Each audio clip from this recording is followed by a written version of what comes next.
So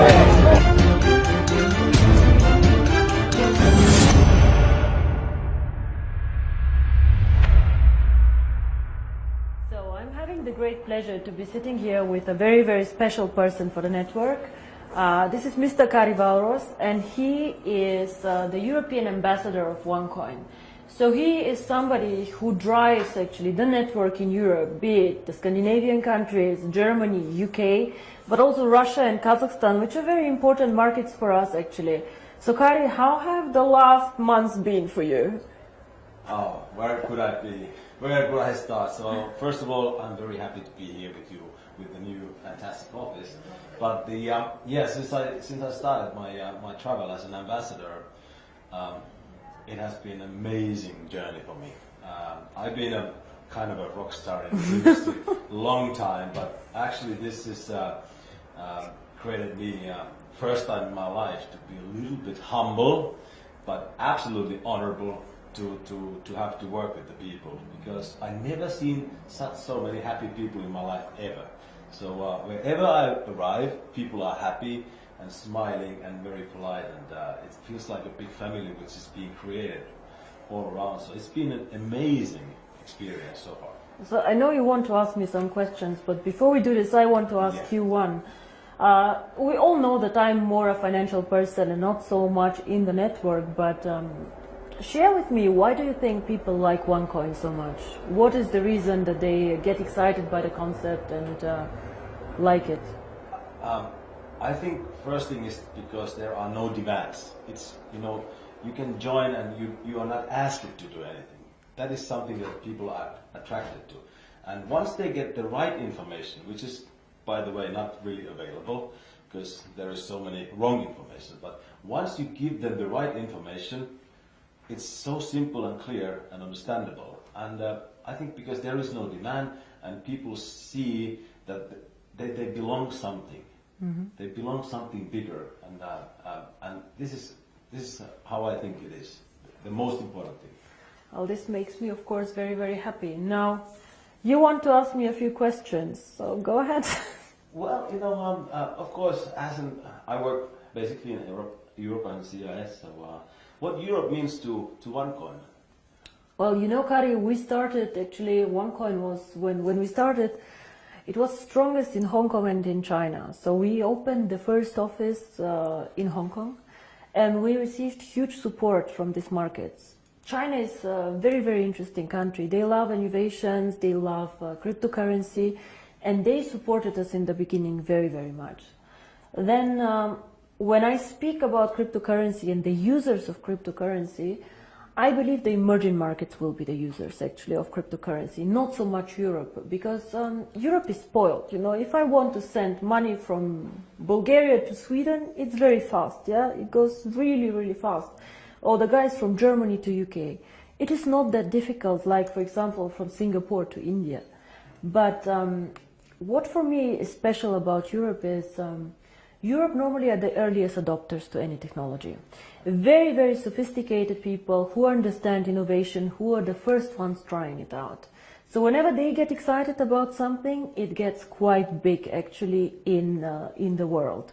All the iPhones and all this, they started in the US, but the Europeans also like this a lot. And I think the European market currently gives us huge support to roll out to the emerging markets. Even if they do not use the cryptocurrency so much, they practically enable all these people who will join later in Africa and in other markets to use OneCoin. For example, let's say you hold 10,000 OneCoins, and in 3 years you decide to sell a part of this. Your buyers most probably will come all from emerging markets, because these people, they do not want to buy the currency as an investment, they want to buy it as a payment system, as a carrier of value. So for example, maybe some Indian person will buy 100 OneCoins from you in Singapore to be able to send this 100 OneCoins to his wife in India. And this is why I think Europe is extremely important. You cannot build a global currency, fast, borderless payments without Europe. We are one of the most developed markets out there, and I have huge support here. A lot of the leaders come from Europe, and I think this is one of the most important markets that we have actually. All right. Well, I'm working in an area that is pretty much known as a wealthy area. Europeans are a wealthy country, and also Russia, Kazakhstan, Ukraine, Right. it's really wealthy countries. And they ask me the questions. Well, I know how I answer, but what is it? Because they are limiting the coin sales. So what is your answer to that? That why we are limiting the coin sales so Now, drastically? I see. How they think that, So your question somebody is, wants to sell more right. coins. So your question is, some of us mine coins and they go to the internal exchange, and some of us sell coins and buy coins. Yeah. So as one coin, as I say, is 1 year old, first of all, it's not like Bitcoin, it is not a liquid market yet. So it means that there might be a day where we have a huge demand for coin sales or a huge demand for coin buying. And this is why we as a company always say buying and selling the coin should never be a reason why you join. The coin actually needs to be used. So we need to have some time, and I say always it's 3 to 5 years until we really manage to have a usability and a liquid market where you can do unlimited sales and buying actually on the market. Until then, Kari, if you do not have limits, for example, what can happen is that one person with a huge sales order or huge buy order can distort the price a lot. And this is what happens to Bitcoin often. I don't know if you see all this going up, down in a very, very big amount. And this is called volatility, and we do not want to have a very big volatility for our coin. People do not understand how it can be that Bitcoin today is worth $500 and tomorrow only 400 within a day. This is very disturbing, and if you are a merchant who takes Bitcoins, you don't want to have this. Because you want to be sure that if you take a Bitcoin today, it will not be valued 20% or 30% less tomorrow. Of course, you're very happy if it's valued 30% more, but it goes both sides. Absolutely, yeah. So cryptocurrency is one of the riskiest assets actually out there. High volatility, low liquidity on the markets. So for us to achieve a high liquidity, we need to work first on the value creation of the coin, on the liquidity, and it will take time. So all these people, why we have created this exchange? We have created it so people can learn to trade it, but it's not a self, the idea is not just that we go buy and sell the coin there, but we wait for the usability of the coin. This coin is very, very young. We have so much way to go, but we have created miracles already. So I'm looking very, very positive into the future. But remember, the internal exchange is demand and supply. So you have to find somebody who wants to sell coins to buy, and the other way around. So the company itself is not obliged to buy back your coins or to sell your coins. If I don't have coins, I cannot sell them. Yeah? And as a company, we do not buy back the coins. So it's always you selling your coins to somebody else or somebody else buying from you. Don't forget also a bit the time differences. When China sleeps, you're awake, and so on. So sometimes, as I said, the market is not liquid and not efficient yet. And then the other question is, which relate to that, is that how is the value created? Now, there are two questions I think inside here. First is what is the value of cryptocurrency, and the second is how do we determine today if one coin is valued €1, €2, or €5? Yes. So we have a concept which is called mining difficulty. And there are calculators out there on the internet for Bitcoin. Everybody can Google them. You just Google Bitcoin mining difficulty calculator and you see how this is calculated. It's a very, very simple thing. You calculate, one is electricity costs for the mining, and the second is computer power. So to mine a coin, you need obviously a computer to do some calculations and electricity to get the computer running. So depending on these two things, the mining difficulty grows or goes down. It goes both ways. It can go up, it can go down. The more miner join, however, the more people who want to mine, the higher the mining difficulty goes. Because more of them are in the pools. And this is, of course, what happens to one coin. So you can simulate this with these calculators. It's nothing that one coin invented. And this is how we today measure the value of the coin. Yeah? So we say if it costs us €5 to create the coin due to electricity, the servers and the computer power, this is what we think is the appropriate price. Of course, it fluctuates up and down based on demand and supply, but always in a corridor actually that we have set. So this is how we determine the price today. And the second question that you had actually is, yeah, but one day we go to the open market, so how do we know what is the value of this cryptocurrency? Why is Bitcoin worth $400 and not 1,000 or whatever? And here, in my opinion, there are two things how we determine the value of cryptocurrency. Cryptocurrency is not backed up by anything. We know this. So it's actually worthless. So it's not backed up by gold. It's not backed up by any other asset. OneCoin is not backed up. Yeah? Bitcoin is not backed up. But there's still value inside, and I tell you why. One is, first of all, the brand. Bitcoin currently have a very strong brand. Everybody knows them. They were the first one. Of course, there are always good and bad things about the brand, but they are very well known. Milka Chocolate is a very well-known brand. Procter & Gamble are a very, very strong brand. So the more people joining OneCoin and the more people speaking about OneCoin, the stronger our brand becomes.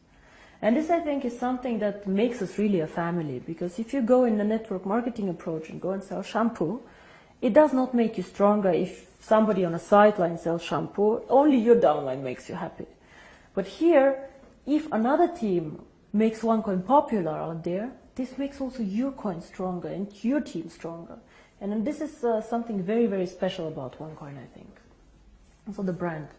And we have currently about 2 million paid members. In the database, we have over 10 million people who know about OneCoin. So we for sure have more users than Bitcoin, for sure. We are different, we are in a different system, but there are 2 million people who tomorrow could start using the coin if we want to. And this is great. So this is one part of the value, but most people use Bitcoin currently as value storage, like gold. I put it in the safe and I keep it there, which is okay, but a bit of a dangerous concept. Everything that goes up can also go down, and you're not special. You know, and if you're not special, why use OneCoin? Why not use 2Coin, 3Coin, dark coin, for not? So we are probably one of, or probably the only company who focuses so much on usability of cryptocurrency. Why cryptocurrency? How can it change the world? And our two slogans are the future of payments or join the financial revolution. We believe that actually cryptocurrency can be a vehicle for money transfers. So for example, as you do Western Union transfers, you can use cryptocurrency to do a transfer. Fast, borderless payments. And there's a huge demand for this. 2 billion of people have no bank account. 2 billion. Of course, we cannot capture all of them. But again, if we capture only 10 million or 100 million people, it's a network. It grows so fast. We see what happened. You know, December 2014, I was sitting at my desk and I had a bet with Per Carlson, who is not here anymore, if we will manage to have 10,000 people. And we did a huge celebration with 10,000 people. Today we have 2 million after 12 months. It is incredible. And this is the network effect. The more people know about OneCoin, the more they will come and the stronger the brand becomes. Everybody talks about MLM today, that it's pyramid, whatever you call it. For me, I have worked with this for a very long time. For me, it's one of the biggest industry today in the world. But if I ask you, why did you choose to do MLM, to build this company up? I know that you have a background in financial everything, but why did you do this? It was not an easy decision, first of all, to do network marketing. When I started OneCoin, my vision was to do cryptocurrency. And outside in the industry, I did not know the industry well, to be honest. I knew some people who were working there, who are either personal friends or good acquaintances, so who I trusted. But what I saw in the beginning were some companies who really went bankrupt in a bad way, owing money to their members, money to their people.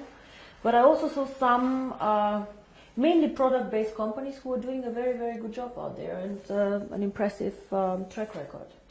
So I saw that not everybody is bad or not everybody is good. So it's an interesting industry. Why I chose it for my cryptocurrency? I believe that we as a cryptocurrency can be only successful if we have many users in a global network. And to be honest, I did not see a better distribution model for this.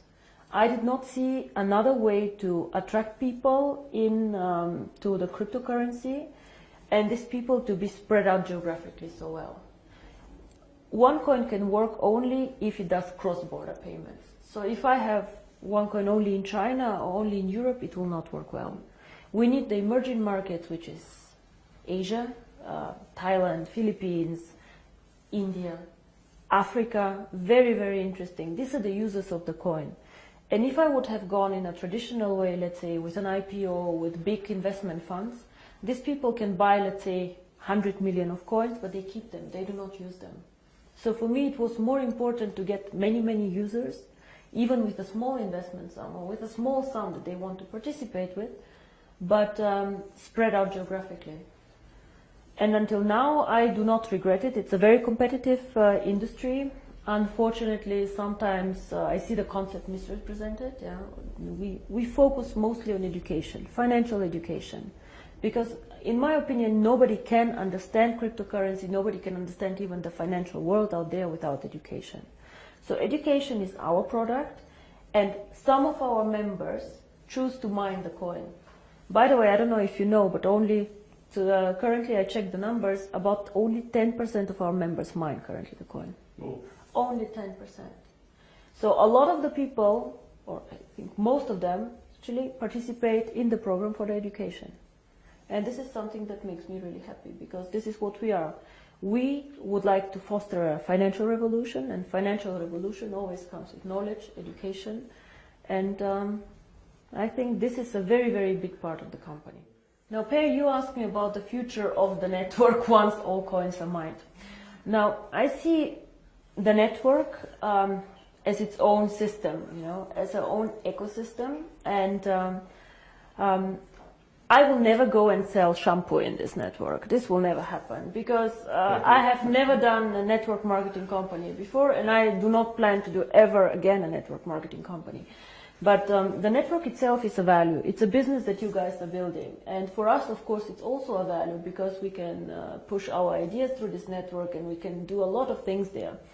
So to me, the ideal future of the network is to push, even when all coins are mined, the value of the coin. Be it to attract merchants for the coin, be it to create products who are connected to the value of the coin. And all what this network should focus on is something that somehow enhances the value of the coin. You guys know that we did some acquisitions, actually some networks that joined us. For example, Conligos, OPN.